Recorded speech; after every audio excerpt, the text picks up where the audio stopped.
안녕하세요. 유 부장입니다. 이번 시간에는 임의의 종목을 매수하고 매도했을 때의 수익률을 확인해 보겠습니다. 마치 원숭이를 데려다 놓고 원숭이가 찍어준 종목을 매수하고 매도하는 거예요. 우선은 백테스팅에 사용할 코스피 종목의 주가 정보를 다운로드 받아 보겠습니다. 데이터를 다운로드할 폴더를 하나 생성할 수 있습니다. OS 모듈의 mkdir이라는 함수는 지정해준 경로로 폴더를 하나 생성합니다. 이는 주피터 노트북과 같은 경로에 코스피 마켓이라는 폴더를 만들어요. 탐색기를 열어서 주피터 노트북이 저장된 경로로 이동해보면 코스피 마켓 폴더가 생성된 것을 확인할 수 있습니다. 다음으로 PyKRX에 정의된 get market ticker list 함수를 사용하면 유가 증권 시장에 상장된 종목 정보를 리스트로 얻을 수 있습니다. 값을 제대로 갖고 왔는지 출력해 볼 수 있겠죠. 총 796개의 코스피 종목을 스크래핑했으며 리스트에 들어있기 때문에 반복문을 사용해서 각각의 데이터를 조회하고 엑셀로 저장할 수 있습니다. 이 코드를 실행하게 되면 짧은 시간에 너무나 많은 요청을 하기 때문에 웹 서버는 저희를 차단할 거예요. 이와 같은 형태로 조회하고 1초 쉬었다가 조회하고 1초 쉬었다가 이를 반복해야 됩니다. 약 800개의 종목이 있기 때문에 데이터를 수집하는 데 있어서 15분에서 30분 혹은 컴퓨팅 성능에 따라서 그 이상 걸릴 수도 있습니다. 데이터를 모두 얻어왔다면 지난 시간에 정의했던 지수 수익률 함수를 응용해서 수익률을 출력할 수 있습니다. 판다스에 정의된 read 엑셀 함수로 엑셀 파일을 읽어온 다음 데이터 프레임을 지수 수익률 함수로 전달해서 연평균 수익률을 계산하고 그 결과를 출력하는 것을 반복합니다. 함수의 이름이 헷갈릴 수 있으니 보유 수익률로 변경하겠습니다.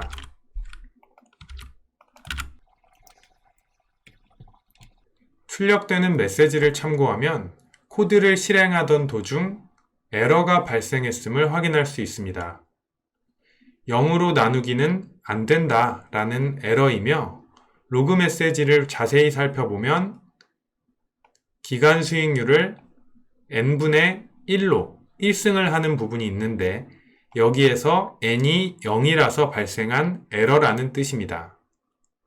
n이 0이라는 의미는 데이터 프레임 안에 데이터가 한 개만 들어있거나 혹은 비어있을 수 있겠죠.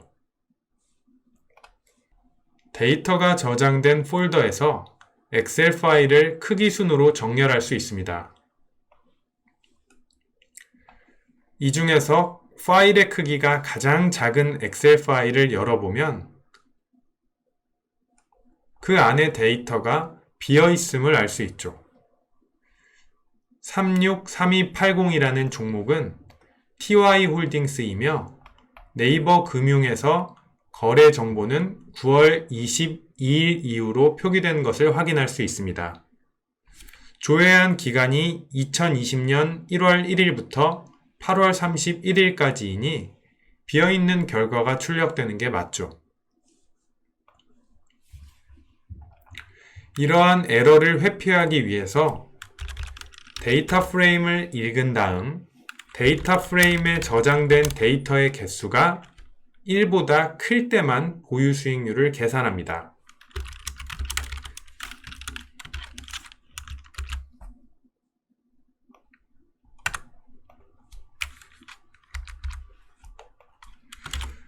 코드를 수정한 뒤 실행해보면 모든 티커에 대한 결과가 정상적으로 출력됩니다. 다음으로 전체 종목 중에서 일부 종목만을 샘플링 해보겠습니다.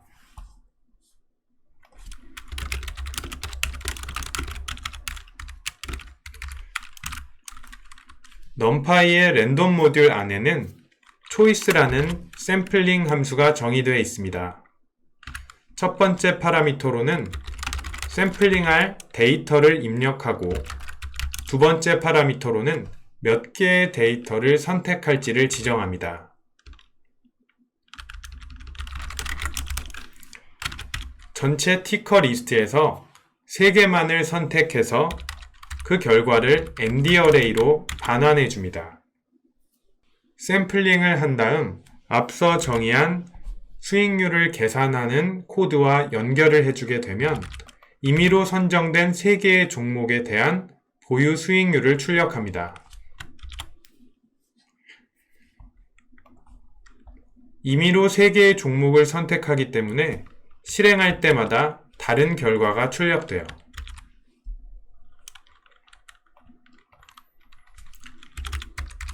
이렇게 계산한 결과들을 가지고 평균을 구하면 임의의 3종목을 투자했을 때의 평균 수익률을 확인할 수 있습니다. 운이 나쁘게도 조회한 3개의 종목의 길이가 모두 1보다 작다면 CAGR이 하나도 저장되지 않겠죠. 결과를 출력만 하는 것이 아니라 리스트에 저장할 수도 있습니다. 비어있는 리스트를 정의하고 값을 출력하는 것 대신 리스트에 append 하게 되면 모든 수익률이 리스트 안에 저장됩니다. 또한 수익률들의 평균을 구하게 되면 지정된 기간 동안 임의로 선정된 3종목에 투자했을 때의 평균 수익률을 확인할 수 있습니다.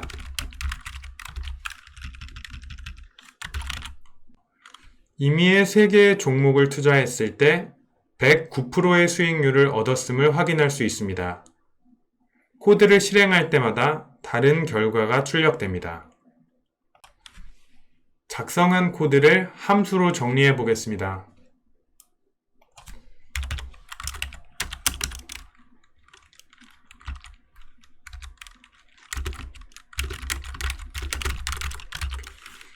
함수는 하나의 파라미터로 티커 리스트를 입력받고 몇 개의 종목을 선정할지를 입력합니다. 코드는 들여쓰기와 함께 정리해주고 함수의 파라미터와 함께 적절한 위치의 값을 연결해주기만 하면 됩니다. 정리한 함수는 파라미터를 변경해 가며 재사용할 수 있습니다. 3종목을 임의로 선택한 다음 수익률을 출력할 수도 있고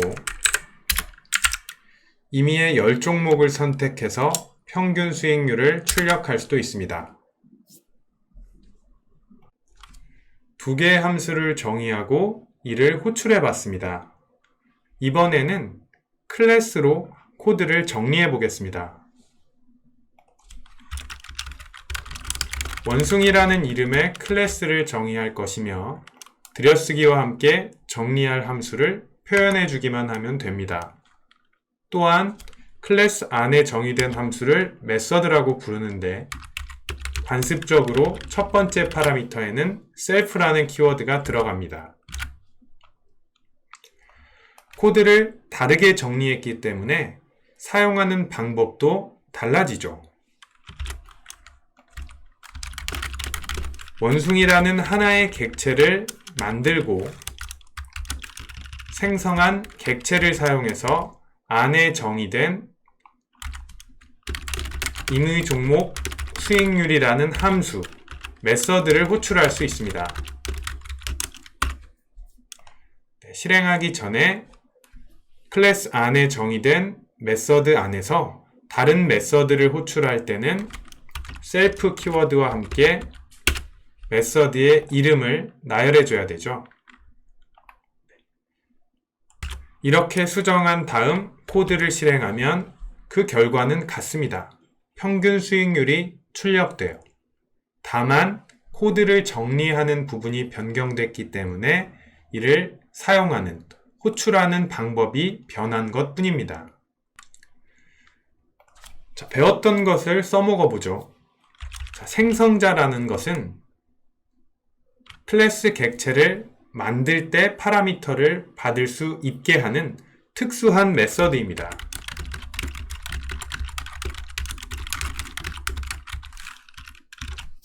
원숭이 객체를 생성할 때 티커의 리스트를 입력받습니다. 뿐만 아니라 몇 개를 추출할지를 입력해요.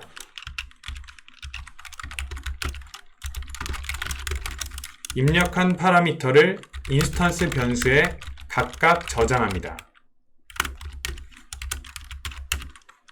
생성자에서 값을 입력받도록 정의했기 때문에 함수를 호출하는 곳의 위치의 코드도 변경돼야 됩니다. 실행되는 결과는 같습니다. 임의의 세 종목의 수익률이 출력되죠. 생성자에서 값을 입력받고 있기 때문에 임의 종목 수익률 함수에서는 특별한 값을 입력받지 않아도 됩니다. 다만 변수를 사용했던 코드가 인스턴스 변수와 함께 연결되도록 수정돼야 됩니다. 함수의 호출부도 이렇게 변경해야 되겠죠. 매번 함수를 호출하고 싶지 않다면 객체를 생성할 때 임의 종목 수익률 함수를 호출하면 됩니다. 객체를 생성하면 임의 종목 수익률 함수가 호출되어 평균 수익률이 출력돼 버립니다. 코드를 조금 더 수정해서 값을 출력하는 것이 아니라 인스턴스 변수에 수익률을 저장해 놓겠습니다.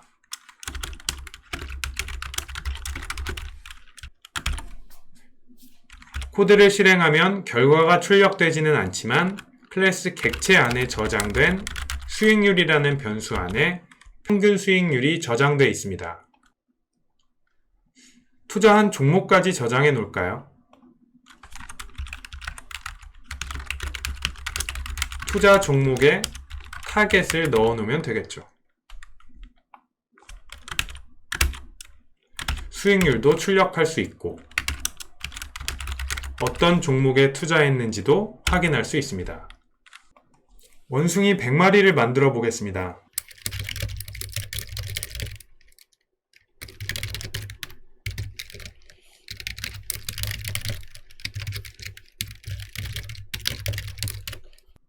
리스트 컴프리헨션을 사용해서 반복해서 원숭이 100마리를 생성합니다.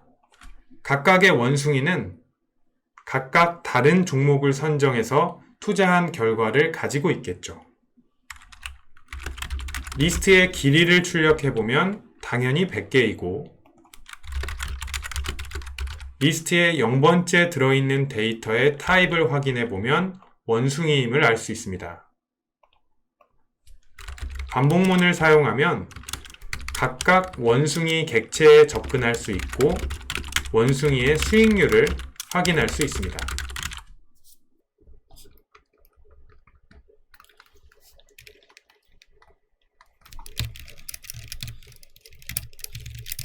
수익률이라는 변수에 원숭이 객체에 저장된 수익률 값들만을 가져와 볼게요.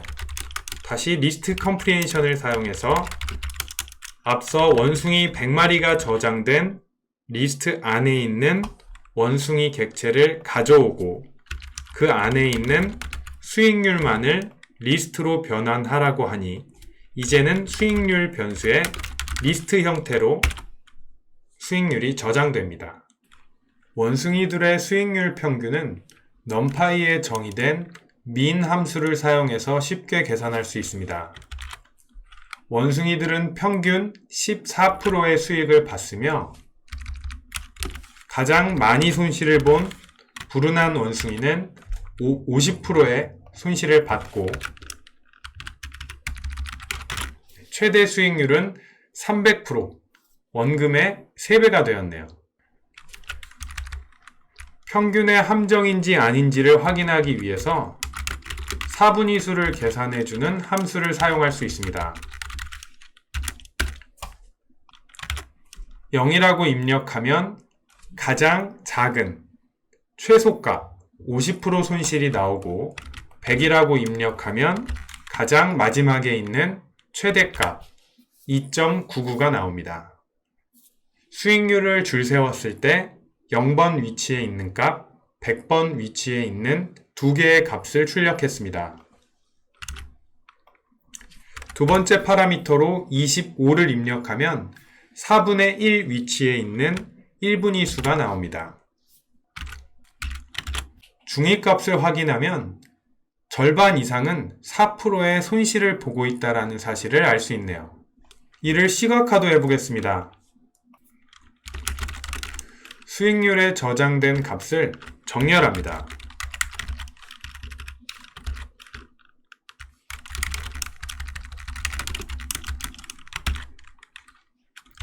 그 값을 출력해보면 이렇게 오름차순으로 정렬된 값을 확인할 수 있어요. C본 라이브러리를 사용해서 바 차트를 그려보겠습니다. X축에는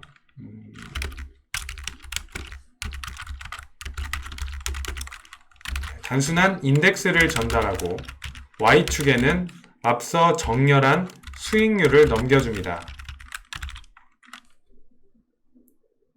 출력되는 결과를 참고하면 상위의 운 좋은 원숭이들이 매우 높은 수익률을 얻는 것을 알 수 있죠. 히스토그램도 그려볼 수 있습니다. 대부분이 0% 근처에 집중된 것을 확인할 수 있고 일부 원숭이들이 높은 수익률을 보입니다. 수익률을 평가할 때는 항상 지수 수익률과 비교해 봐야 됩니다. PyKRX에 정의된 인덱스 OHLCV 함수를 사용해서 같은 기간 동안의 코스피 수익률을 계산합니다. 코스피 지수 수익률 10%보다 높아야만 잘했다 라고 평가할 수 있는 거죠. 원숭이들의 수익률이 저장된 리스트를 연산하기 쉽게 시리즈 객체로 변환하겠습니다.